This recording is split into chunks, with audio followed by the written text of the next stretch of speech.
balog'atga yetmagan bolalarni katta trassada, ko'chalarda mashinalarni minib yurish masalasi. Oldin aytgan edim men.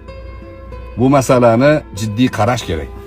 Bu taklifni menimcha deputatlarga o'sha ovozga qo'yish kerak.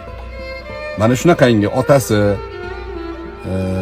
mashinasini himoya qilmasa, bolasi bilan faxrlanib mashinani unga berib qo'ysa, bu endi bilasizlar, odatda oddiy aholini ishi emas. Mana oddiy aholida unaqangi lyuks mashinalar yo'q.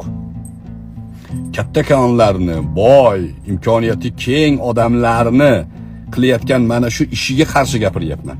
E'tibor beringlar. Bu gapni orqasidan, bu gapni eshitib turgan puli ko'p, imkoniyati ko'p odamlar menga nisbatan tishini qayraydi. Men aytamanki, qo'llaringdan kelganlaringni qillaring. Xalqni, ya'ni ko'chada bemalol yurishiga xavf tug'diradigan, yo'l harakati terrorlariga qarshi jiddiy, ya'ni javobgarlik qo'yish kerak. Yosh bola mashinani ko'chada minib yurgan bo'lsa, o'sha mashinani musodara qilish kerak. Mayli endi maydalab olmasin, xalqqa xizmat qilsin. Xalqqa. Boring uni anaqaga olib berishsin, bu kasalxonalarga olib berishsin, tug'ruqxonaga olib berishsin mashinasini. O'sha joyda xizmat qilsin. Nima deysizlar?